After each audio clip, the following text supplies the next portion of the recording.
엄마, 준호가 열이 나는데 어떻게 해요? 저는 정말 중요한 회의가 있어서 못 가겠어요. 핸드폰 너머로 들리는 딸 은지의 다급한 목소리였다. 새벽 6시, 아직 잠에서 덜 깬 윤정숙이 벌떡 일어났다. 지금 몇 시인데? 시계를 보니 정확히 6시 3분이었다. 하지만 그런 건 중요하지 않았다. 5살 손자 준호가 아프다는데 할머니인 정숙이 달려가야 했으니까. 찬바람이 뺨을 스치는 11월 아침, 서둘러 옷을 껴입고 은진의 집으로 향했다. 지하철 첫 차에 몸을 맡긴 채 창밖을 바라보니 아직 불이 켜진 집들이 드문드문 보였다. 이 시간에 깨어있는 사람이 또 있을까? 문득 그런 생각이 들었다. 64세인 정숙이 새벽 지하철을 타고 육아를 하러 가는 게 과연 당연한 일일까? 은진의 집 문을 열자마자 들린 건 준호의 칭얼거리는 소리였다.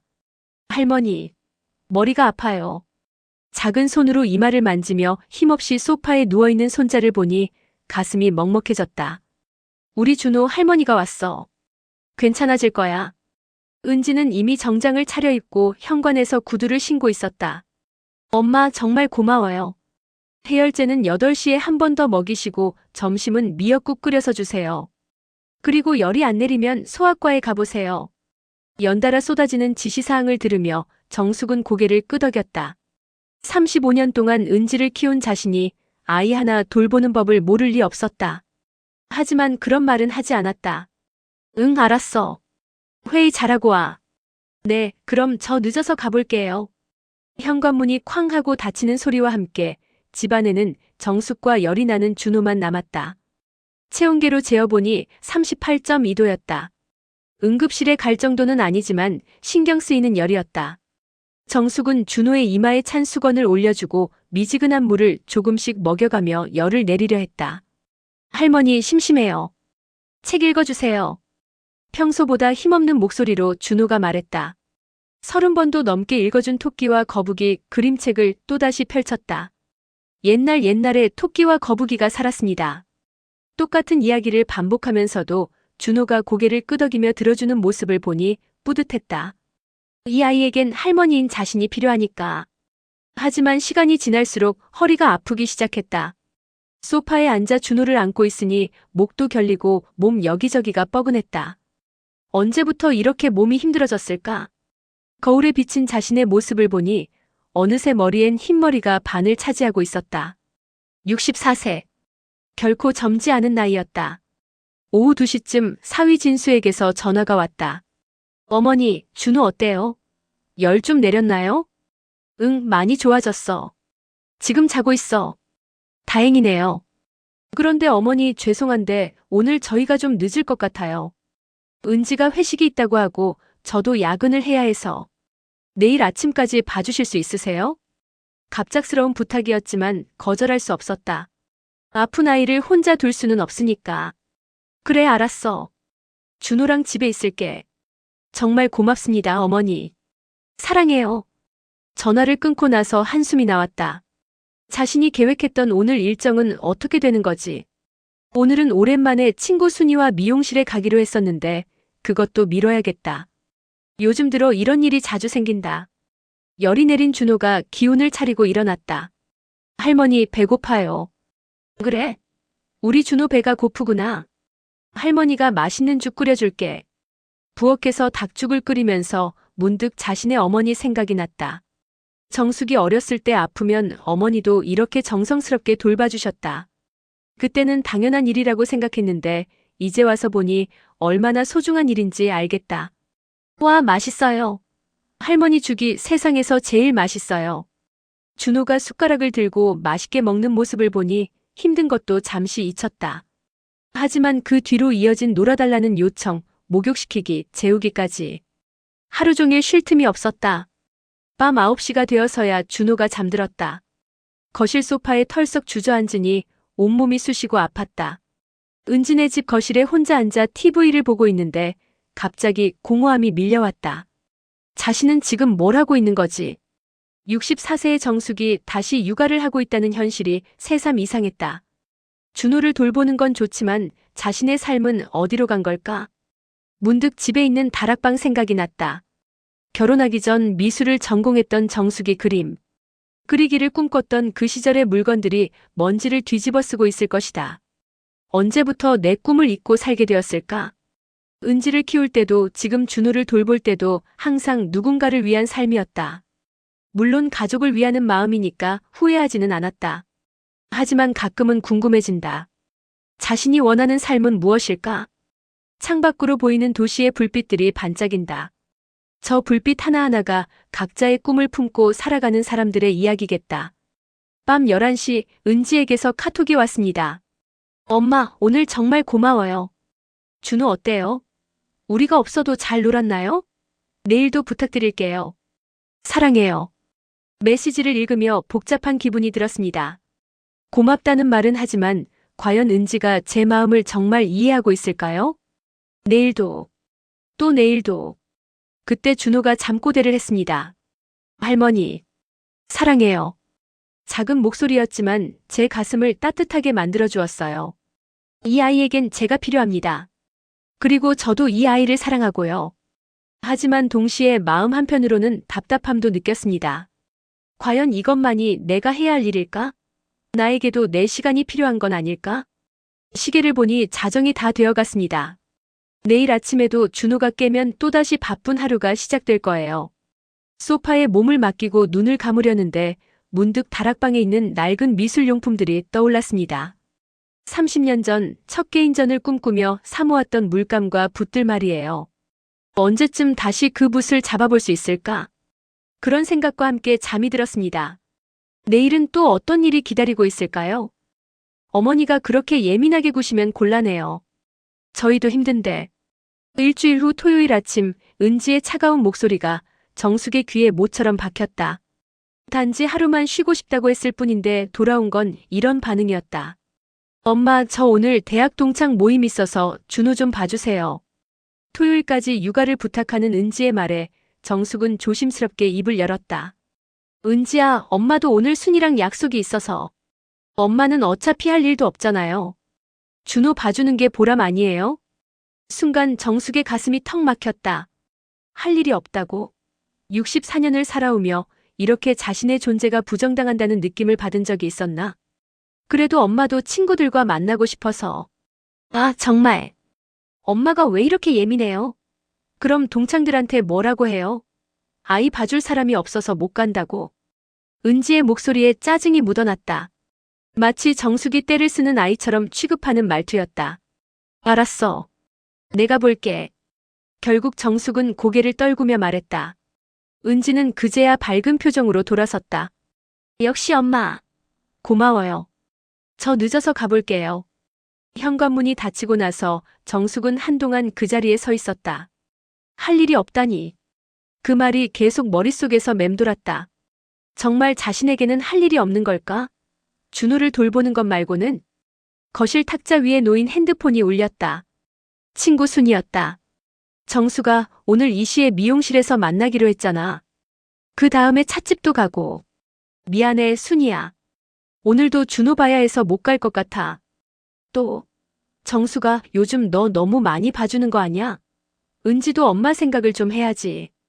순이의 말이 가슴에 와닿았다. 하지만 어쩔 수 없었다. 뭐 어때?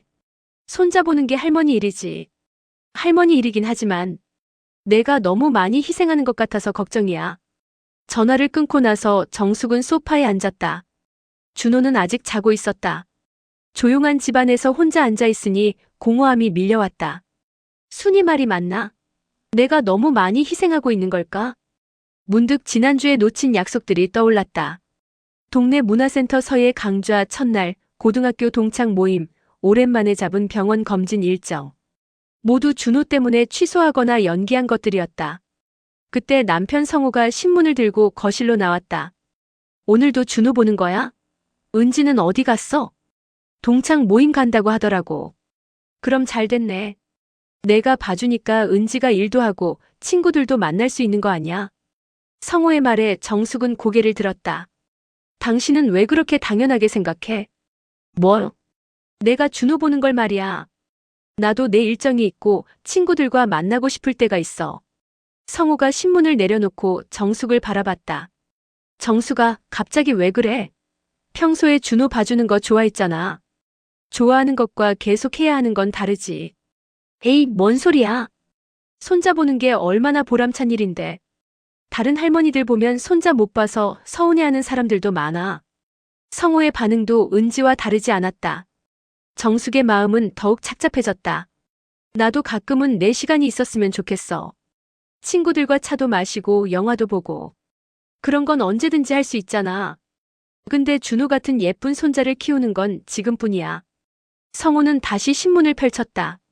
대화가 끝났다는 듯이. 정숙은 베란다로 나갔다. 아래층 마당에서 또래 할머니 한 분이 화초에 물을 주고 있었다.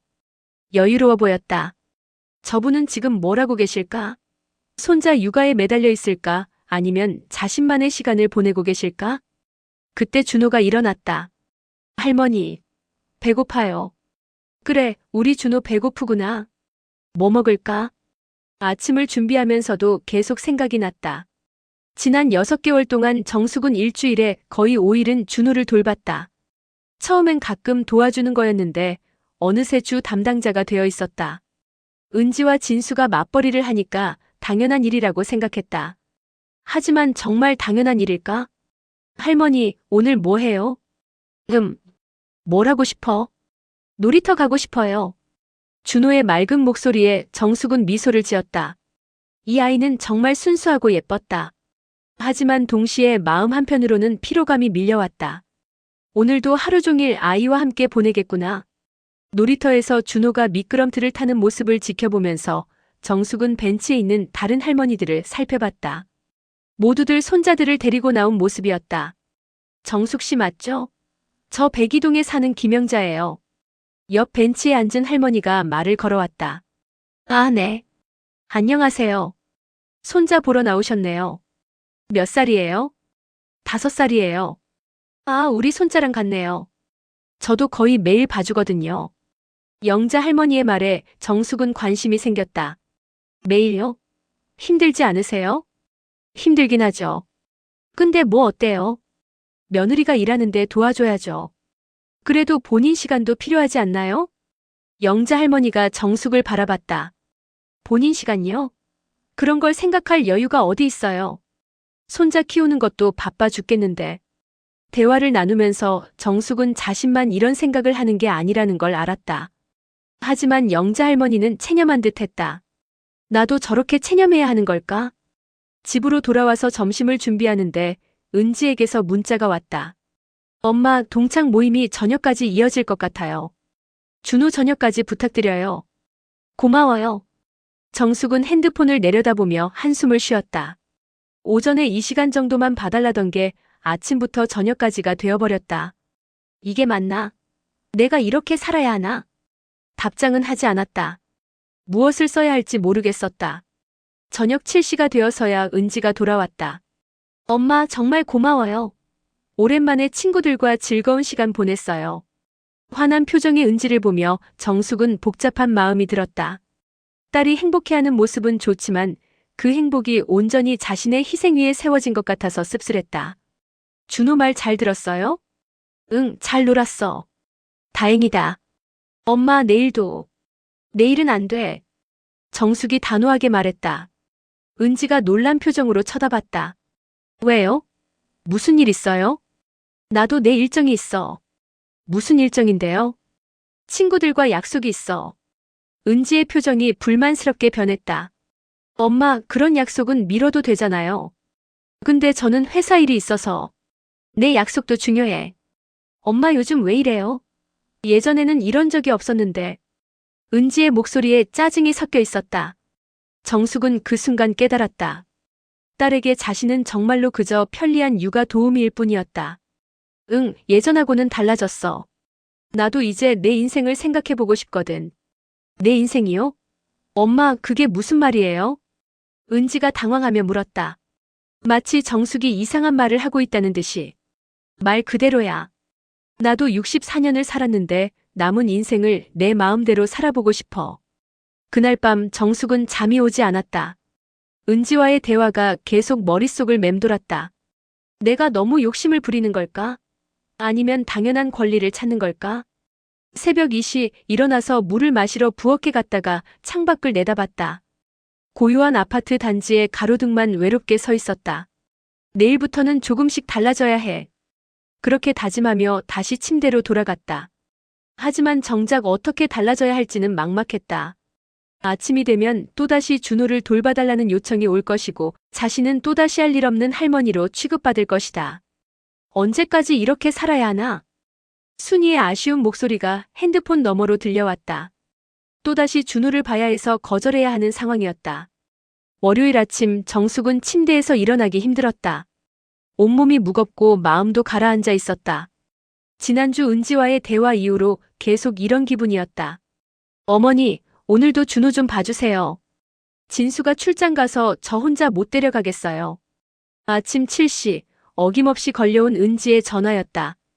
은지야, 엄마도 오늘 병원 가려고 했는데. 병원이요? 어디 아프세요? 아니, 정기검진.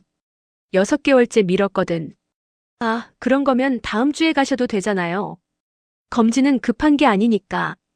은지의 목소리는 여전히 당연하다는 듯 했다. 자신의 일정은 급하고 중요하지만 어머니의 일정은 언제든 미뤄도 되는 것으로 여기고 있었다. 정숙은 결국 또다시 고개를 끄덕였다.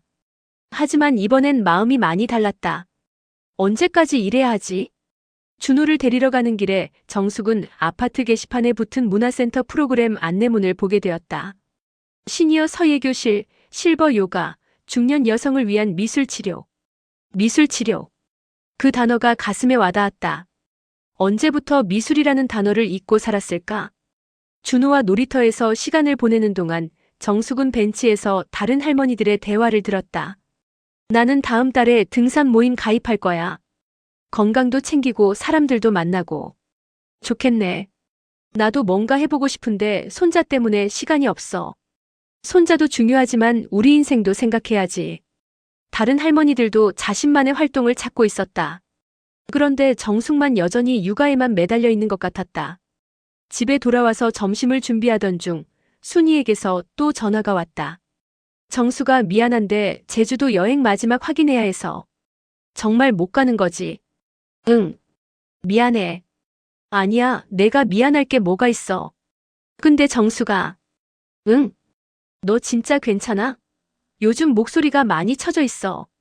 순이의 걱정 섞인 목소리에 정숙의 가슴이 먹먹해졌다. 그냥 좀 피곤해서. 피곤한 수준이 아닌 것 같은데. 너무 무리하지 마. 은지도 이제 성인인데 알아서 해야지. 전화를 끊고 나서 정숙은 거실 소파에 털썩 앉았다. 준호는 낮잠을 자고 있었다. 나는 지금 뭘 하고 있는 거지? 정말 이것만이 내가 할 수 있는 일인가? 문득 친구들의 근황이 궁금해졌다. 핸드폰으로 동창 모임 단체 채팅방을 확인해봤다. 사진들이 올라와 있었다. 미술관에서 찍은 사진, 등산복을 입고 웃고 있는 모습, 카페에서 담소를 나누는 장면들. 모두들 자신만의 시간을 즐기고 있었다. 그런데 정숙만 그 사진들을 폰으로 보고만 있었다. 나도 저런 시간이 있으면 좋을 텐데. 그때 갑자기 지난주에 놓친 문화센터 서예의 강좌가 생각났다. 미술은 아니지만 그래도 붓을 잡는 일이었다. 그 순간 다락방에 있는 물건들이 떠올랐다. 결혼하기 전에 사용했던 미술용품들. 30년 넘게 먼지를 뒤집어 쓰고 방치되어 있을 그것들. 준호가 잠든 틈에 정숙은 조용히 다락방으로 올라갔다. 오랜만에 올라가는 다락방은 먼지투성이었다. 구석에 쌓여있는 박스들 사이에서 낡은 나무 상자 하나를 발견했다. 마음이 두근거렸다. 상자를 열자 30년 전의 기억이 살아났다. 굳어버린 물감 튜브들, 털이 바스러진 붓들, 누렇게 변한 스케치북. 물감 튜브를 하나씩 들여다보며 정숙은 그때의 감정을 떠올렸다. 대학교 3학년 때 첫 개인전을 꿈꾸며 밤새워 그림을 그리던 시절. 정숙아, 너는 정말 그림에 재능이 있어. 졸업하고 나서도 계속 그려야 해. 미술과 교수님이 하셨던 말씀이 생생했다. 하지만 졸업 후 결혼을 하고 은지를 낳고 살림에 쫓기면서 붓을 놓게 되었다. 그리고 어느새 30년이 흘렀다. 스케치북을 펼쳐보니 마지막 페이지에 그려진 자화상이 나왔다. 34세의 자신을 그린 것이었다. 그때의 눈빛은 정말 맑고 꿈에 차 있었다. 그때의 나는 어디로 간 걸까? 한참을 그 자화상을 바라보다가 정숙은 휴대폰으로 문화센터에 전화했다. 네, 안녕하세요. 미술치료 수업 문의드리려고요. 아, 네. 매주 화요일 오전 10시에 있고요. 아직 자리 있습니다. 등록하고 싶은데요. 네, 좋아요. 성함이랑 연락처 알려주세요. 전화를 끊고 나서 가슴이 뛰었다. 30년 만에 다시 붓을 잡게 될 수도 있다는 생각에 설렜다. 하지만 곧 현실이 떠올랐다. 화요일 오전 10시. 은지가 준호 봐달라고 하면 어떻게 하지? 그때 준호가 일어났다. 할머니, 물 주세요. 그래, 우리 준호 목 말랐구나. 물을 가져다 주면서 정숙은 준호를 바라봤다. 정말 예쁜 아이였다. 하지만 이 아이를 돌보는 것이 자신의 인생 전부가 되어서는 안 된다는 생각이 들었다. 나에게도 내 꿈이 있었는데. 저녁에 은지가 준호를 데리러 왔다. 엄마, 오늘도 고마워요. 준호 말 잘 들었죠? 은지야, 얘기 좀 할까? 네. 무슨 얘기요? 정숙은 심호흡을 했다. 이제는 분명히 말해야 할 때였다. 앞으로 매주 화요일은 준호 못 봐줄 것 같아. 갑자기 왜요? 무슨 일 있어요? 문화센터 수업을 등록했어. 문화센터요? 무슨 수업인데요? 미술치료 수업. 은지의 표정이 당황스럽게 변했다. 엄마가 미술을요? 갑자기 왜? 갑자기가 아니야. 원래 하고 싶었던 일이었어. 그럼 다른 요일로 바꾸시면 안 돼요? 화요일은 제가 정말 바빠서. 아니야. 나도 내가 원하는 시간에 하고 싶어. 은지가 난처한 표정을 지었다. 엄마, 그런 취미 활동은 언제든지 할 수 있잖아요. 근데 저는 회사 일 때문에. 내 수업도 중요해. 정숙의 단호한 어조에 은지가 당황했다. 엄마, 요즘 정말 이상해요. 왜 이렇게 고집스러워지셨어요? 고집스러운 게 아니라 내 인생을 찾는 거야. 그날 밤 정숙은 다시 다락방에 올라갔다. 미술용품들을 하나씩 꺼내서 살펴봤다. 물감은 굳어서 쓸 수 없을 것 같았지만 붓 몇 개는 깨끗이 씻으면 다시 쓸 수 있을 것 같았다. 30년 만에 다시 시작하는 거야. 마음이 설레기도 하고 두렵기도 했다. 과연 자신이 다시 그림을 그릴 수 있을까? 예전의 실력이 남아있을까? 하지만 그런 것은 중요하지 않았다. 중요한 것은 다시 시작한다는 것 자체였다. 다음 날 아침 은지에게서 또 전화가 왔다. 엄마, 오늘 준호 좀 봐주세요. 오늘도? 네, 갑자기 중요한 회의가 잡혀서. 정숙은 잠시 망설였다. 하지만 이제는 달라야 했다. 은지야, 엄마도 오늘 할 일이 있어. 미술용품 사러 가려고. 미술용품이요? 그런 건 나중에 사셔도. 아니야. 오늘 사야겠어. 엄마. 은지의 목소리에 당황함이 묻어났다. 평소 같으면 곧바로 알았어라고 했을 어머니가 거절하고 있었으니까. 은지야, 엄마도 이제 내 인생을 살아보려고 해. 이해해 줄 수 있지? 긴 침묵이 흘렀다. 알겠어요. 그럼 다른 방법을 찾아볼게요. 전화를 끊고 나서 정숙은 처음으로 후련함을 느꼈다. 드디어 아니오라고 말할 수 있었다. 미술용품점으로 향하는 길에 정숙의 발걸음은 가벼웠다. 30년 만에 찾은 자신만의 시간이었다.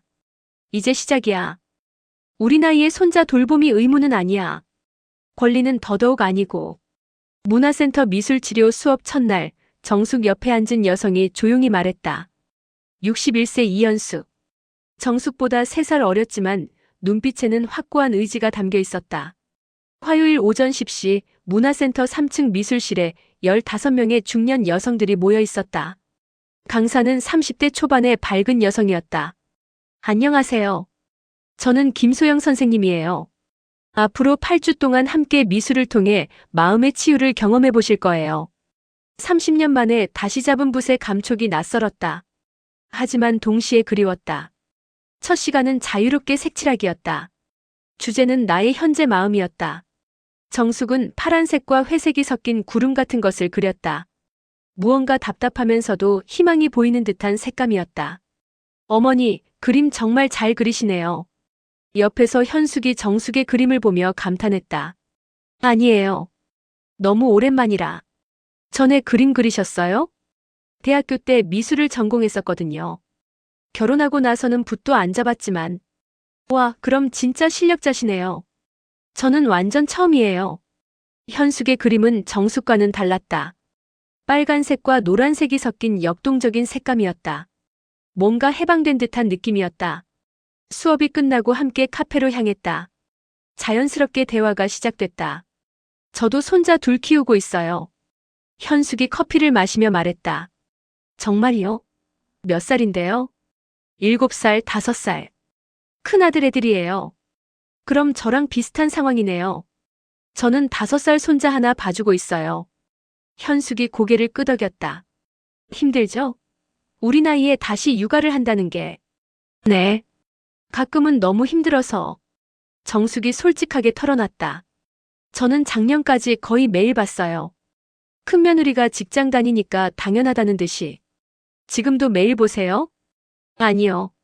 이제는 주 3일만 봐요. 현숙의 대답에 정숙이 놀랐다. 어떻게 그럴 수 있었어요? 처음엔 힘들었죠. 큰아들이 난리를 쳤으니까. 엄마가 갑자기 왜 이래요? 며느리가 회사를 그만둬야 해요. 이런 식으로. 현숙의 표정에는 씁쓸함이 묻어났다. 그래도 포기하지 않았어요. 저도 제 인생이 있다고 손자 사랑하는 건 맞지만 제가 전담할 의무는 없다고 했죠. 그랬더니 어떻게 되었어요? 처음 한 달은 정말 힘들었어요.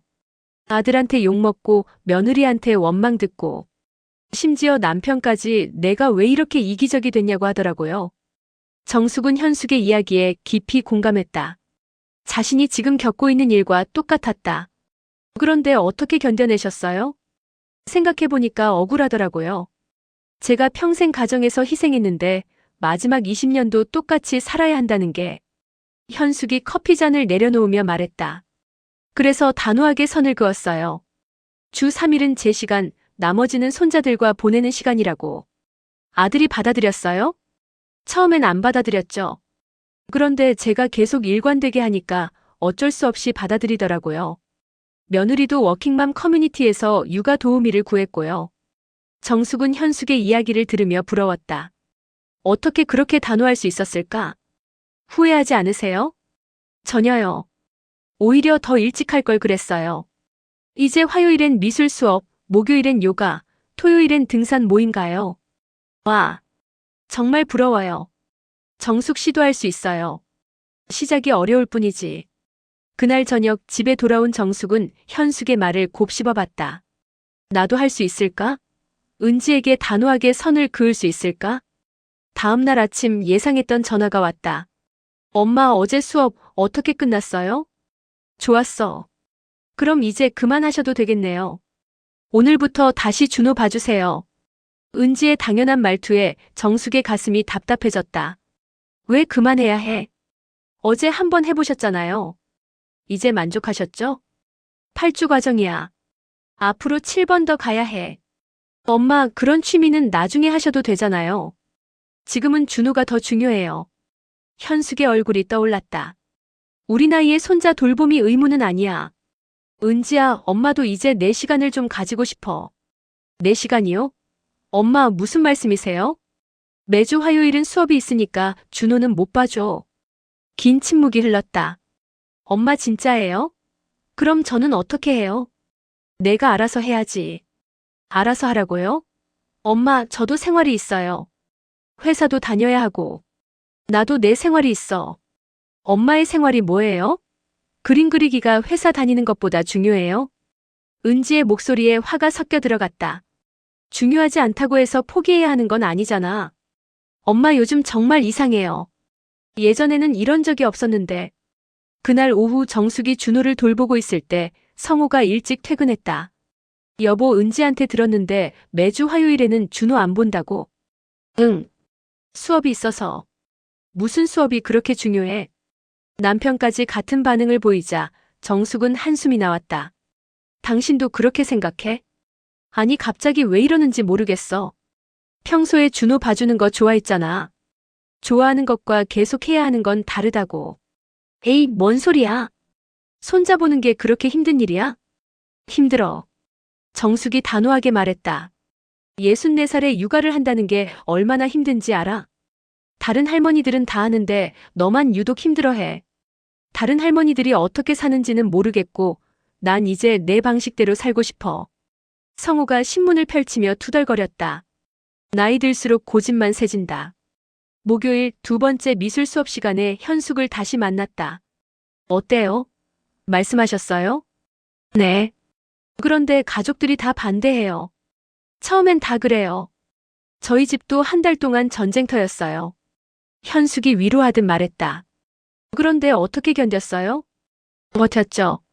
그리고 생각해봤어요. 제가 30년 넘게 가족을 위해 살았는데 이제 10년 정도는 저를 위해 살아도 되지 않겠나 하고. 오늘의 수업 주제는 내가 원하는 모습이었다. 정숙은 화가가 되어 개인전을 여는 자신의 모습을 그렸다. 30년 전의 꿈이었지만 지금도 포기하고 싶지 않은 꿈이었다. 현숙은 등산복을 입고 산 위에 서 있는 자신을 그렸다. 등산을 좋아하세요? 예전에는 무서워서 못했는데 작년에 시작했어요. 정상에 올라서면 정말 시원해요. 부러워요. 정숙 씨도 할 수 있어요. 그냥 시작하세요. 가족들이 뭐라고 해도. 수업이 끝나고 현숙이 제안했다. 오늘 등산 모임 있는데 같이 가실래요? 부담스럽지 않은 코스예요. 그런데 저는 준비된 게 없어서. 운동화만 있으면 돼요. 한번 경험해보세요. 정숙은 망설였다.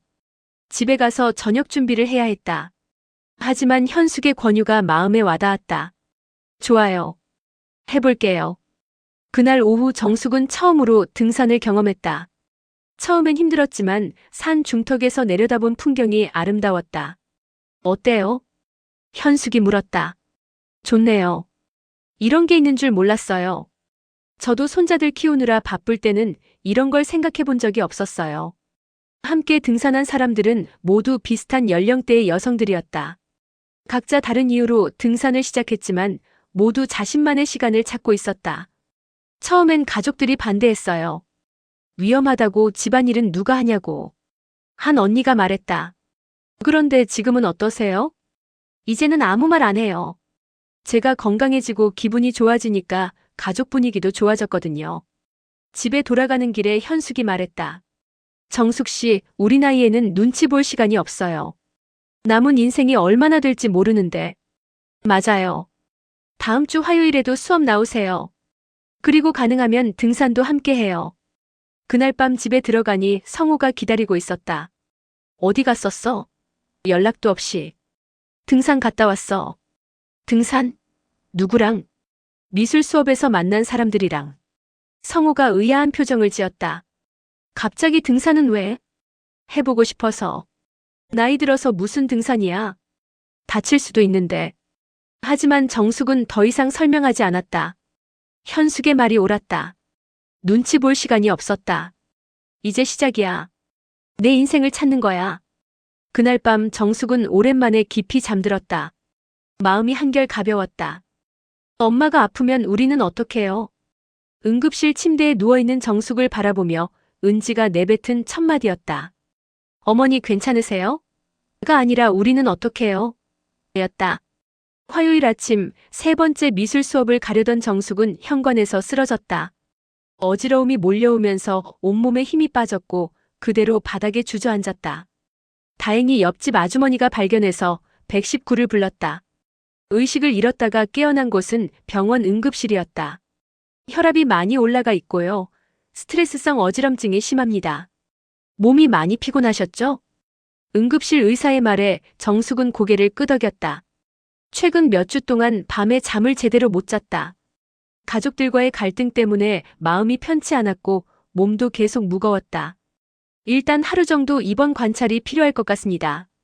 의사의 말을 듣고 정숙은 성호에게 전화했다. 여보, 내가 병원에 입원하게 됐어. 뭐? 갑자기 왜? 어지러워서 쓰러졌어. 혈압도 많이 올랐고. 성호가 급하게 병원으로 왔고 연락을 받은 은지도 회사에서 나왔다. 어머니, 어떻게 갑자기 쓰러지셨어요? 은지의 얼굴에는 걱정보다는 당황함이 더 컸다. 스트레스 때문이래. 스트레스요? 무슨 스트레스가 있으세요? 은지가 의아하다는 듯 물었다. 마치 정숙에게 스트레스 받을 일이 없다는 것처럼. 요즘 좀 힘들었어. 뭐가 힘드셨는데요? 그때 의사가 와서 설명했다. 환자분이 상당한 스트레스를 받고 계시는 것 같습니다. 혈압도 높고 불면증도 있으시고요. 저희 어머니가 무슨 스트레스를 받으셨을까요? 은지가 의사에게 물었다. 마치 정말 모르겠다는 듯이. 그 순간 정숙은 깨달았다. 은지는 정말로 모르고 있었다. 자신이 어머니에게 얼마나 큰 부담을 주고 있었는지 전혀 모르고 있었다. 가족 관계나 생활 패턴의 변화가 스트레스 요인이 될 수 있습니다. 충분한 휴식이 필요해요. 의사가 나간 후 은지가 다급하게 말했다. 어머니, 그럼 오늘 준호는 어떻게 해요? 제가 회사에서 급하게 나온 건데. 정숙은 믿을 수 없었다. 어머니가 쓰러져서 입원했는데 첫 번째 걱정이 준호였다. 준호 일정이 있어서 못 봐주겠어. 그럼 어쩌죠? 저는 정말 중요한 프레젠테이션이 있어서. 내가 알아서 해야지. 어머니가 이러시면 정말 곤란해요. 은지의 말에 성우도 끼어들었다. 정수가 그래도 은지가 곤란하다는데 어떻게 좀 해봐. 내가 어떻게 해? 지금 입원 중인데. 하루만 참고 나가서 봐주면 안 돼? 성우의 말에 정숙은 기가 막혔다. 병원에 입원한 사람에게 나가서 육아를 하라고? 당신들 정말 그렇게 생각해? 아니, 그게 아니라. 은지가 너무 곤란해하니까. 그때 은지가 핸드폰을 보며 말했다. 어머니, 그럼 내일부터라도 봐주실 수 있죠? 제가 이틀 연속으로 회사를 빠질 수는 없어서. 정숙은 천천히 은지를 바라봤다. 은지야, 엄마가 지금 아파서 입원했어. 네, 그건 알겠는데. 그래도 준호는 누가 봐야 하잖아요. 그건 내 문제야. 엄마 문제이기도 하잖아요. 그동안 계속 봐주셨는데. 그 순간 정숙의 머릿속에 지난 6개월이 주마등처럼 스쳤다. 새벽 6시에 울리는 전화벨. 엄마, 준호 좀 봐주세요. 미뤄진 병원 검진. 취소된 친구 약속들. 포기한 문화센터 강좌들. 그리고 30년 전 은지를 키울 때도 마찬가지였다. 자신의 꿈을 포기하고 미술을 그만두고 오직 딸을 위해서만 살았다. 대학교 때 교수님이 했던 말이 떠올랐다. 정수가, 너는 정말 그림에 재능이 있어. 계속해야 해. 하지만 결혼하고 은지를 낳고 나서는 붓을 잡을 시간도 여유도 없었다. 밤늦게 은지를 재우고 나서야 잠시 그림을 그릴 수 있었는데 그마저도 은지가 밤에 자주 깨서 포기해야 했다. 은지가 유치원에 들어갈 때쯤 다시 그림을 그리고 싶어서 미술학원에 등록하려고 했었다. 하지만 은지가 아팠다. 한 달 내내 병원을 다니며 돌봐야 했고 결국 학원은 포기했다. 은지가 초등학생이 되었을 때도 마찬가지였다. 학원 픽업, 숙제 봐주기, 준비물 챙기기. 정숙의 하루는 온통 은지를 위한 시간이었다. 엄마, 나 때문에 그림 그만둔 거 아니죠? 중학생이 된 은지가 한번 물어본 적이 있었다. 아니야, 엄마는 원래 취미로 그린 거였어. 거짓말이었다. 그림은 정숙의 꿈이었고 삶의 의미였다. 하지만 딸에게 부담을 주고 싶지 않아서 그렇게 말했다. 은지가 대학에 들어갔을 때 정숙은 다시 붓을 잡으려고 했다. 하지만 그때는 시어머니 간병을 해야 했다. 치매에 걸린 시어머니를 3년 동안 돌보면서 정숙의 꿈은 더욱 멀어졌다. 은지가 결혼할 때 정숙은 생각했다. 이제는 내 시간이 생기겠구나.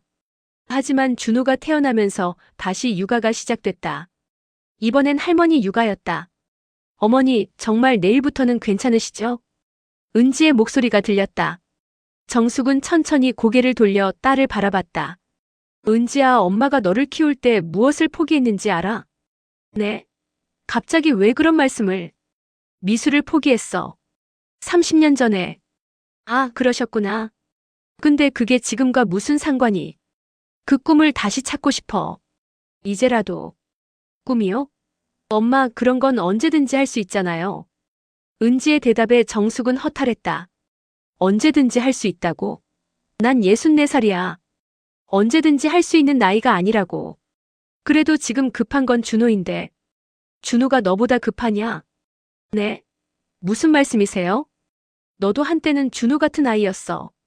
그때 엄마가 모든 걸 포기하고 너를 키웠지.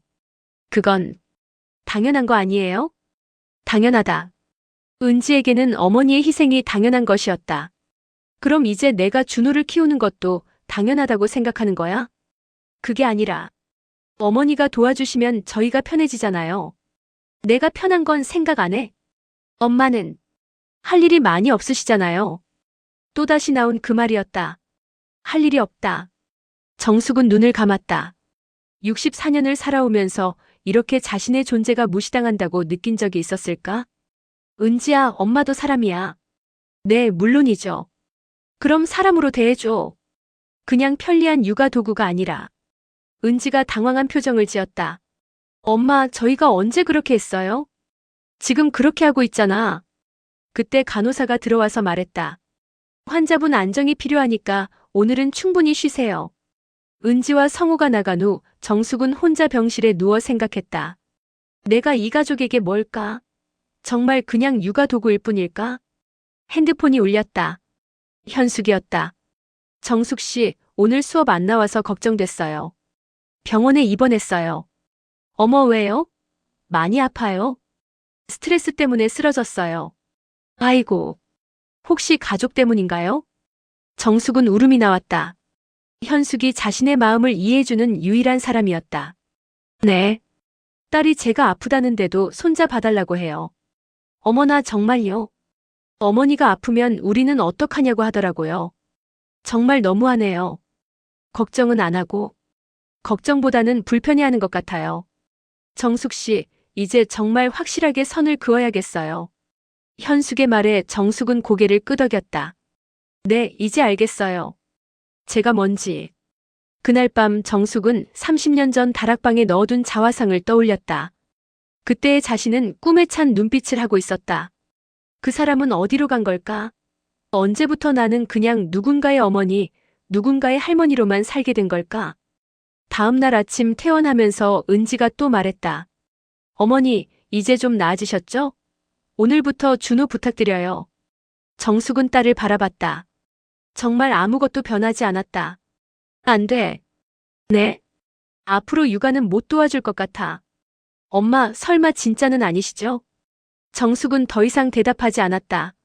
이제 정말 결정할 때가 온 것 같았다. 내 인생을 찾을 때가 됐어. 할머니가 나 싫어해요? 왜 안아줘요? 5살 준호의 울먹이는 목소리가 핸드폰 너머로 들려왔다.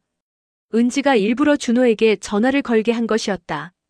퇴원한 지 사흘째 정숙은 정말로 준호를 보지 않았다.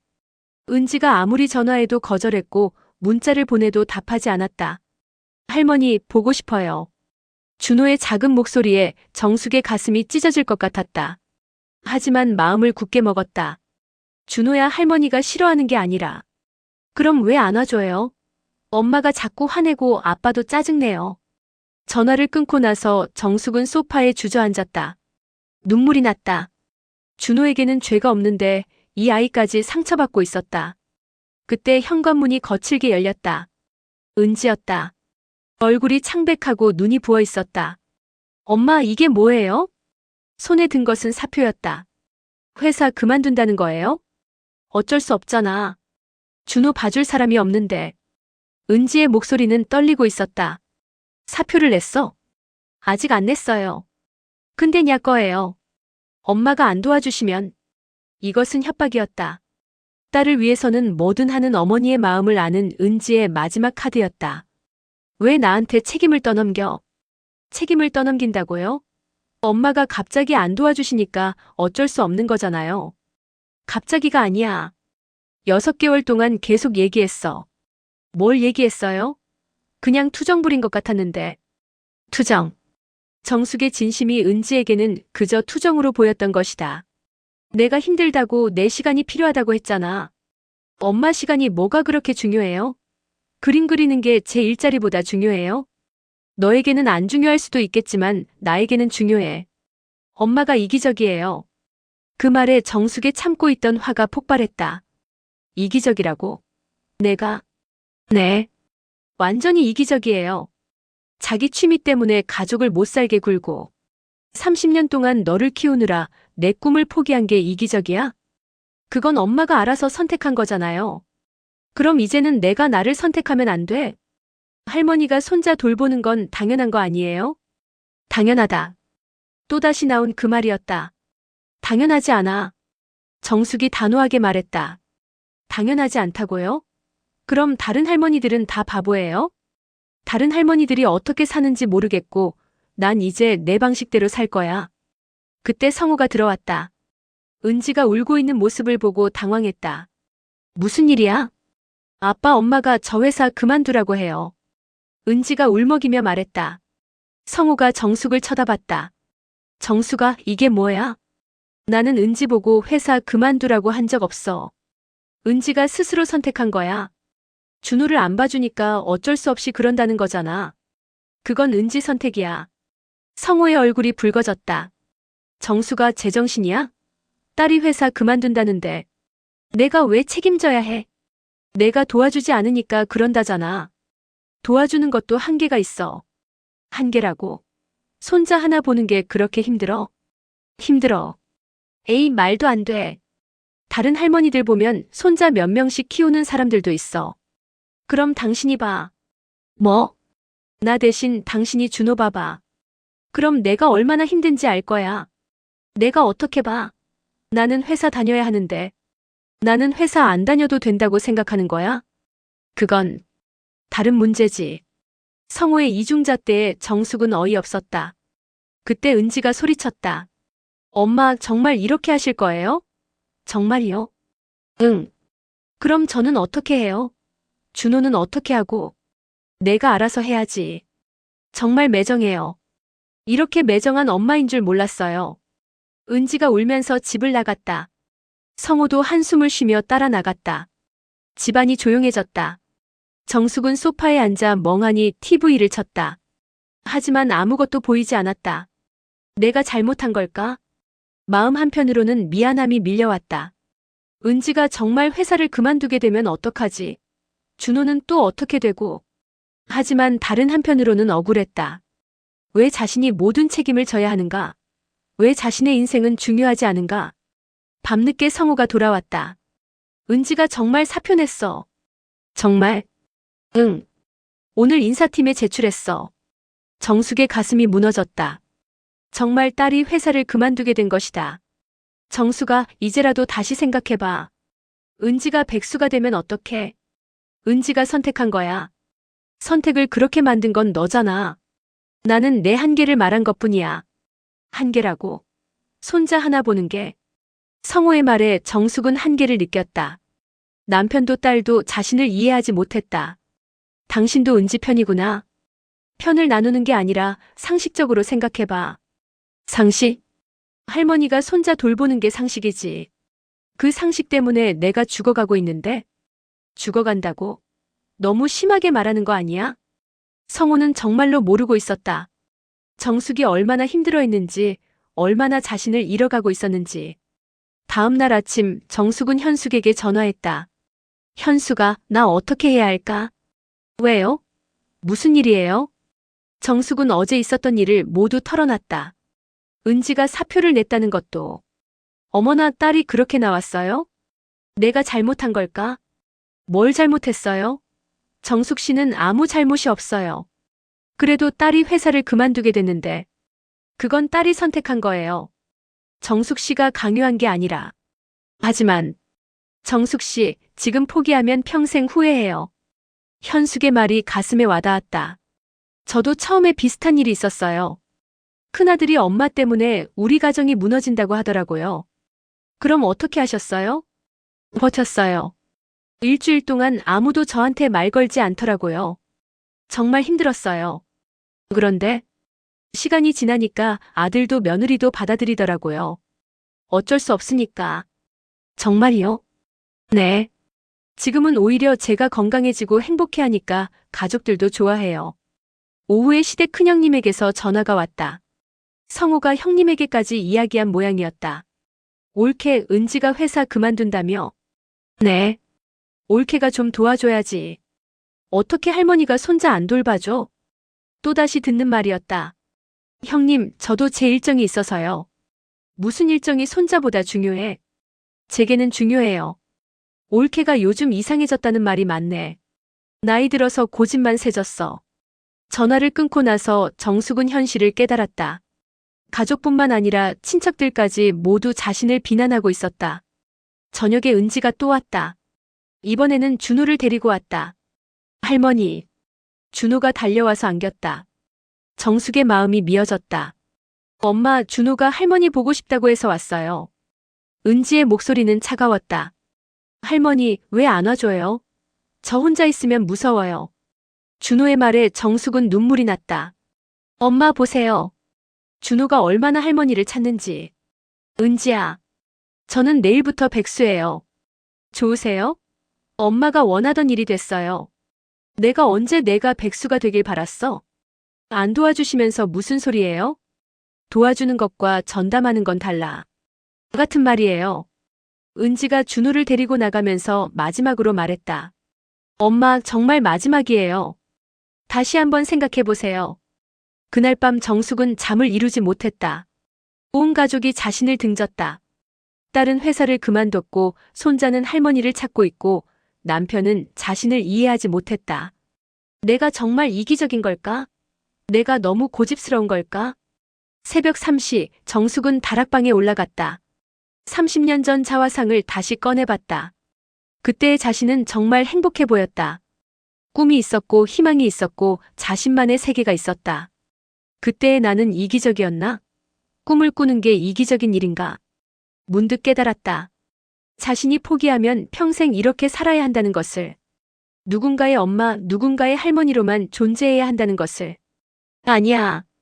나도 나 자신으로 살 권리가 있어. 하지만 그 권리를 찾기 위한 대가가 너무 컸다. 온 가족을 잃을 수도 있었다. 그래도 돌이킬 수는 없었다. 이미 선을 그었고 이제는 끝까지 가야 했다. 끝까지 가보자. 내가 정말 이기적인지. 엄마, 이게 뭐예요? 은지가 손에 들고 있는 것은 30년 전 정숙이 그린 자화상이었다. 그리고 그 밑에는 누렇게 변한 신문 스크랩들이 있었다. 일주일째 계속된 냉전 끝에 은지는 어머니를 설득하려고 집에 왔다가 다락방에서 쏟아져 내린 상자를 발견했다. 왜 다락방을 뒤져? 정숙이 계단을 올라왔다. 상자 안의 물건들이 바닥에 흩어져 있었다. 30년간 숨겨두었던 자신의 과거가 모두 드러나 있었다. 상자가 떨어져서. 그런데 엄마, 이게 정말 엄마가 그린 거예요? 은지가 자화상을 들고 있었다. 34세의 정숙이 그려진 그림이었다. 눈빛이 정말 맑고 희망에 차 있었다. 응. 엄마가 이렇게 그림을 잘 그리셨어요? 바닥에는 다른 그림들도 흩어져 있었다. 풍경화, 인물화, 정물화. 모두 30년 전 정숙의 작품들이었다. 이 신문 스크랩은 뭐예요? 은지가 누런 신문 조각을 들어보였다. 신인 작가 윤정숙 씨, 촉망받는 화가로 주목받아라는 제목이 보였다. 대학교 졸업 전시회 때 난 기사야. 엄마가 신문에 났었어요? 한번. 은지는 계속 바닥의 물건들을 뒤져봤다. 미술 공모전 입선증, 교수님이 써준 추천서, 화랑 전시회 초대장들. 이것들은 뭐고요? 그냥 옛날 일이야. 그때 은지가 한 장의 편지를 발견했다. 30년 전 미술학원에서 온 편지였다. 정숙 씨, 개인전 준비는 어떻게 되어가나요? 화랑 관장님이 정숙 씨 작품을 무척 기대하고 계신다고 하시더군요. 은지가 편지를 읽고 정숙을 바라봤다. 엄마, 개인전을 할 뻔했어요? 응. 그럼 왜 안 했어요? 정숙은 대답하지 않았다. 하지만 은지는 알고 있었다. 그때가 언제인지. 이게 제가 태어날 때쯤이네요. 편지 날짜를 보니 은지가 태어나기 한 달 전이었다. 개인전을 포기한 게 저 때문이에요? 아니야. 거짓말하지 마세요. 날짜가 다 나와 있잖아요. 은지가 다른 편지들을 뒤져봤다. 화랑에서 온 편지, 동료 작가들의 축하 편지, 교수님의 격려 편지. 여기 이 편지 보세요. 출산 후에라도 꼭 개인전을 하시길. 이렇게 써 있어요. 그만해. 엄마는 저 때문에 개인전을 못했어요. 그리고 그 후로는 아예. 은지가 또 다른 상자를 열었다. 그 안에는 일기장이 들어 있었다. 이건 또 뭐예요? 만지지 마. 하지만 이미 늦었다. 은지가 일기를 펼쳐보고 있었다. 은지가 밤새 울어서 그림을 못 그렸다. 붓을 잡으려고 하면 깨어나서 온다. 언제쯤 다시 그림을 그릴 수 있을까? 은지가 아토피가 심해서 병원에 다녔다. 미술학원 등록금으로 모아둔 돈을 병원비로 써야 했다. 은지가 유치원에 가면 그림을 다시 시작해볼까 했는데 이번에는 시어머니가 편찮으시다. 언제까지 기다려야 하나? 은지가 중학생이 되었다. 이제는 시간이 좀 날 것 같은데 벌써 10년이나 붓을 놓고 있었다. 다시 할 수 있을까? 은지 대학 등록금 때문에 파트타임 일을 시작했다. 그림은 또 미뤄야겠다. 은지는 일기를 읽으면서 눈물이 났다. 어머니가 자신 때문에 얼마나 많은 것을 포기했는지 처음 알았다. 엄마, 그만 봐. 정숙이 일기를 뺏으려 했지만 은지는 계속 읽었다. 은지가 결혼했다. 이제야 내 시간이 생길 것 같다. 60이 넘었지만 다시 시작해보자. 준호가 태어났다. 예쁜 손자다. 하지만 또다시 육아가 시작됐다. 이번엔 할머니 육아다. 은지가 준호를 맡겨둔다. 하루 종일 아이를 돌보니 몸이 힘들다. 64살에 다시 육아라니. 내 꿈은 언제쯤 이뤄질까? 아니, 이뤄질 수나 있을까? 마지막 일기는 한 달 전에 쓰인 것이었다. 은지는 일기를 내려놓고 어머니를 바라봤다. 엄마, 제가 몰랐어요. 뭘 몰랐어? 엄마가 저 때문에 이렇게 많은 걸 포기하셨는지. 정숙은 여전히 딱딱한 표정이었다. 알았으니까 이제 그만해. 엄마, 저는 정말 몰랐어요. 엄마가 그림을 그리고 싶어 하시는지. 이제 알아도 소용없어. 왜요? 이미 늦었으니까. 은지가 30년 전 자화상을 다시 봤다. 그때의 어머니는 정말 아름다웠다. 꿈에 빛나는 눈을 하고 있었다. 그리고 지금의 어머니를 봤다. 64세의 정숙은 지쳐 보였지만 여전히 그 눈빛이 남아 있었다. 엄마, 아직 늦지 않았어요. 64살에? 네. 충분해요. 그때 현관문이 열렸다. 성우가 들어왔다. 무슨 소리가 이렇게 나는? 이게 뭐야? 바닥에 흩어진 그림들과 편지들을 보고 놀랐다. 아빠 와서 보세요. 은지가 자화상을 들어 보였다. 이게 너 엄마가 그린 거야? 네. 30년 전에. 성호는 다른 그림들도 하나씩 봤다. 믿을 수 없다는 표정이었다. 정수가 내가 이렇게 그림을 잘 그렸어? 옛날 일이야. 옛날 일이 아니에요. 은지가 일기장을 성호에게 보여줬다. 아빠, 이것 좀 읽어보세요. 성호가 일기를 읽더니 표정이 점점 굳어졌다. 정수가 이게 진짜야? 뭐가? 내가 나 때문에, 은지 때문에 이 모든 걸 포기했어? 정숙은 대답하지 않았다. 왜 말을 안 했어? 말해봤자 소용없잖아. 소용없긴 왜 없어? 내가 몰랐으니까. 몰랐다고? 정숙이 처음으로 화를 냈다. 정말 몰랐어? 내가 그림을 포기했다는 걸. 나는 30년 전에 개인전 준비한다고 매일 그림 그렸잖아. 은지 뱃속에 있을 때까지도. 그건 기억나는데. 은지 낳고 나서 갑자기 붓을 놓았어. 그것도 몰랐어? 성우가 말이 막혔다. 물어본 적도 없잖아. 정수가 그림 왜 안 그려?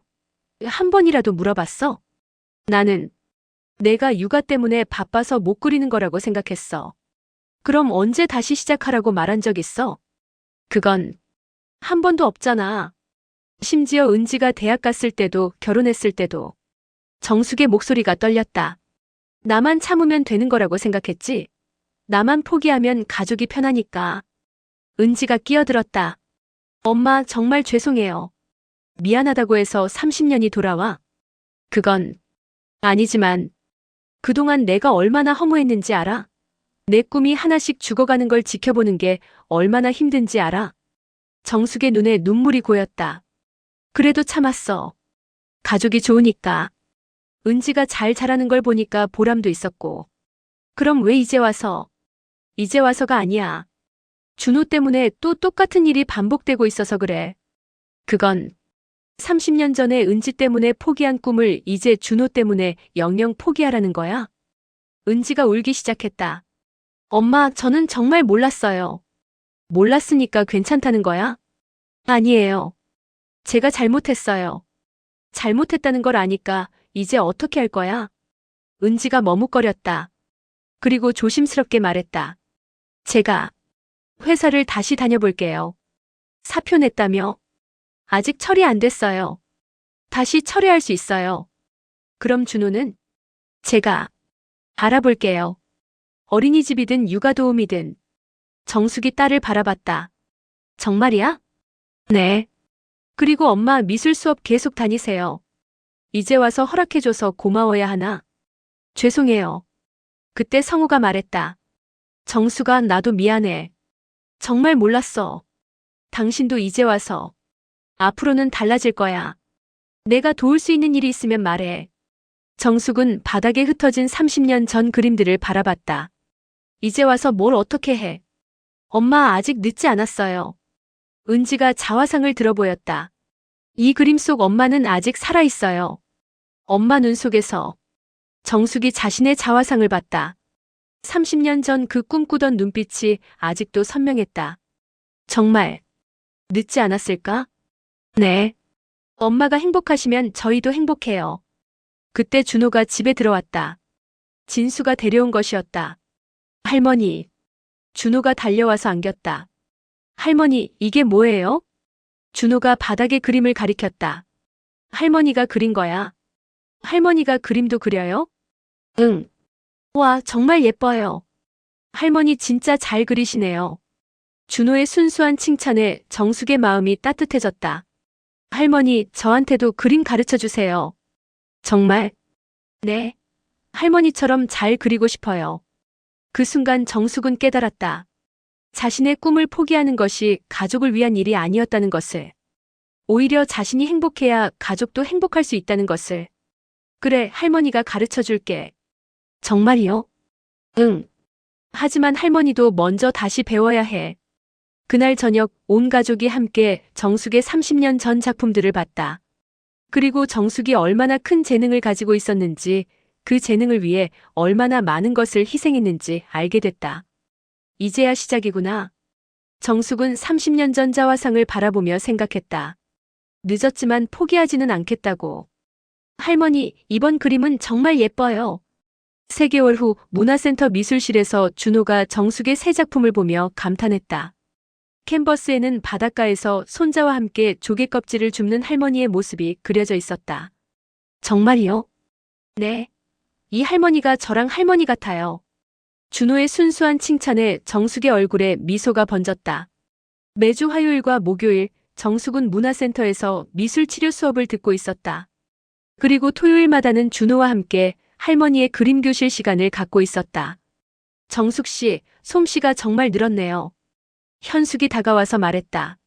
30년 전 실력이 조금씩 돌아오는 것 같아. 조금씩이 아니라 완전히 돌아온 것 같은데요. 이번 문화센터 전시회에 출품하세요. 전시회요? 네. 다음 달에 있어요. 수강생들 작품 전시회. 전시회.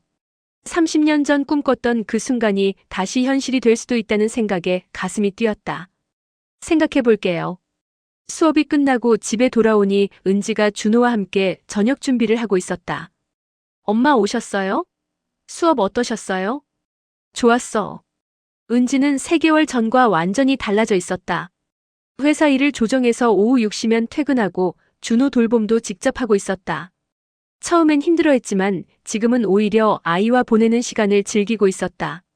엄마, 전시회 이야기 들었어요. 어떻게 알았어? 현숙 이모가 문자 보내셨어요. 출품하시라고. 아직 생각 중이야. 왜 망설이세요? 당연히 하셔야죠. 은지의 적극적인 권유에 정숙은 놀랐다. 3개월 전만 해도 그림 그리기가 뭐가 중요하냐고 했던 딸이었는데. 내 일은 괜찮겠어? 제 일은 제가 알아서 해요. 엄마 걱정은 마시고요. 그때 성우가 퇴근해서 들어왔다. 여보, 오늘 그림 뭐 그렸어? 남편도 달라졌다. 정숙의 미술 활동에 관심을 갖기 시작했고 가끔 미술용품도 사다 줬다. 바닷가 그림 완성했어. 그래? 나도 보고 싶다. 나중에 보여줄게. 저녁을 먹으면서 준호가 말했다. 할머니, 토요일에 또 그림 가르쳐 주세요. 그래, 이번엔 뭘 그리고 싶어? 할머니 얼굴 그리고 싶어요. 내 얼굴을? 네. 할머니가 웃는 얼굴이요. 준호의 말에 온 가족이 웃었다. 토요일 오후 정숙은 준호와 함께 거실에서 그림을 그렸다. 준호는 서툰 솜씨로 할머니의 웃는 얼굴을 그리고 있었다. 할머니, 제가 그린 할머니 어때요? 세상에서 가장 예쁜 할머니네. 정말이요? 응. 근데 준호는 왜 할머니 얼굴을 그리고 싶었어? 할머니가 요즘 많이 웃어서요. 준호의 대답에 정숙의 가슴이 따뜻해졌다. 예전에는 할머니가 안 웃었어. 가끔 슬픈 얼굴 하셨어요. 근데 지금은 항상 웃어요. 정숙은 문득 깨달았다. 자신이 행복해지니까 손자도 가족도 행복해졌다는 것을. 일요일 오후 정숙은 혼자 다락방에 올라갔다. 이제는 그림을 그리는 작업실로 변한 공간이었다. 30년 전 상자에서 나온 그림들이 벽에 걸려 있고 새로 그린 작품들도 하나둘 늘어가고 있었다. 30년 전 자화상을 다시 봤다. 그때의 자신과 지금의 자신을 비교해봤다. 그때는 꿈만 있었지만 경험은 없었어. 지금은 꿈도 있고 경험도 있어. 거울을 보니 64세의 자신이 보였다. 머리는 하얗게 샜지만 눈빛은 30년 전보다 더 깊고 따뜻했다. 이 나이에 시작하는 것도 나쁘지 않네. 새 캔버스에 붓을 대기 시작했다. 오늘은 자화상을 그리고 싶었다. 64세의 새로운 자화상을. 월요일 아침 은지가 출근하기 전에 말했다. 엄마 어린이집에서 연락 왔는데 준호가 다른 아이들에게 우리 할머니는 그림을 정말 잘 그리신다고 자랑한다네요. 정말? 네. 선생님이 준호 그림 실력이 많이 늘었다고 하시더라고요. 할머니 효과네. 맞아요. 엄마가 준호한테 그림 가르쳐 주시니까 아이도 예술적 감성이 생기는 것 같아요. 은지의 말에 정숙은 뿌듯했다. 자신이 손자에게 줄 수 있는 게 육아만이 아니라는 것을 깨달았다. 엄마, 그런데 전시회는 언제 결정하실 거예요? 오늘 현숙이랑 얘기해 볼게. 제 생각엔 꼭 하셔야 해요. 엄마 실력이면 충분해요. 문화센터에 가는 길에 정숙은 생각했다. 30년 전에 못한 개인전을 지금이라도 할 수 있을까? 수업 시간에 현숙이 다시 권했다. 정숙 씨, 진짜 망설일 이유가 없어요. 작품도 훌륭하고. 나이가 좀 그렇잖아. 나이가 뭐가 중요해요? 예술의 나이가 어디 있어요? 그래도. 정숙 씨, 우리가 뭘 위해서 이 나이에 새로운 시작을 했는지 잊었어요? 현숙의 말이 가슴에 와닿았다. 그래, 해볼게. 잘 결정하셨어요. 그날 오후 정숙은 전시회 출품 신청서를 작성했다. 30년 만에 다시 자신의 작품을 세상에 내보이는 일이었다. 출품작은 3점을 선택했다. 바닷가에서 손자와 함께한 그림 문화센터 친구들과의 등산 모습, 그리고 새로 그린 64세의 자화상. 전시회 준비를 하면서 정숙은 과거를 돌아봤다. 30년 전 포기했던 꿈이 이제야 다시 시작되는 것이었다. 늦었지만 포기하지 않아서 다행이야. 전시회 개막식 날 온 가족이 함께 문화센터에 왔다. 성우는 정장을 입고 은지는 예쁜 원피스를 입었다. 준호도 새 옷을 입고 할머니 손을 꼭 잡고 있었다. 할머니 그림이 여기 있어요. 준호가 벽에 걸린 정숙의 작품을 가리키며 신나게 말했다. 와, 엄마 그림이 정말 멋있네요. 은지가 감탄했다. 여보, 정말 자랑스러워. 성우도 뿌듯해했다. 많은 사람들이 정숙의 작품 앞에서 발걸음을 멈추고 감상했다. 특히 64세의 자화상 앞에서는 오래 머물렀다. 이 그림 속 표정이 정말 평화로워 보여요. 한 관람객이 말했다. 네, 그림 그리는 분이 정말 행복해 보여요. 정숙은 그 말을 들으며 미소를 지었다. 그림을 통해 자신의 행복이 전해진다는 것이 신기했다. 집에 돌아와서 준호가 말했다. 할머니, 저도 나중에 할머니처럼 전시회 할 거예요. 정말? 네. 할머니가 가르쳐 주시니까 저도 잘할 수 있을 거예요. 그날 밤 정숙은 일기를 썼다. 30년 만에 다시 시작한 일기였다. 오늘 첫 전시회를 했다. 30년 만에. 늦었지만 포기하지 않아서 다행이다. 그동안 포기했던 게 아니라 미뤄뒀던 거였나 보다. 은지가 많이 달라졌다. 이제는 내 그림을 자랑스러워한다. 성우도 마찬가지다. 준호는 할머니를 그림 선생님이라고 부른다. 64살에 다시 시작한 인생이지만 전혀 늦지 않았다. 오히려 이제까지 살아온 경험이 그림의 깊이를 더해주는 것 같다. 앞으로 더 많은 그림을 그리고 싶다. 준호와 함께 그림을 그리고 현숙이와 함께 전시회도 더 하고 싶다. 가족을 사랑하는 마음과 나를 사랑하는 마음이 다르지 않다는 것을 이제야 깨달았다. 내가 행복해야 가족도 행복할 수 있다. 윤정숙 64세. 이제야 진짜 시작이다. 일기를 덮고 창밖을 바라봤다. 달이 밝게 빛나고 있었다. 다음 주 화요일에도 미술 수업이 있고 토요일에도 준호와의 그림 시간이 기다리고 있었다. 그리고 언젠가는 진짜 개인전을 열 수도 있을 것이다. 30년 늦었지만 아직 늦지 않았다. 정숙은 30년 전 자화상과 새로 그린 자화상을 나란히 놓고 바라봤다. 젊은 시절의 꿈과 나이 들어 찾은 꿈이 만나는 순간이었다. 정말 아름다운 시작이야. 그렇게 생각하며 잠자리에 들었다. 내일 아침에도 새로운 하루가 기다리고 있었다. 이번에는 정말로 자신만의 하루가.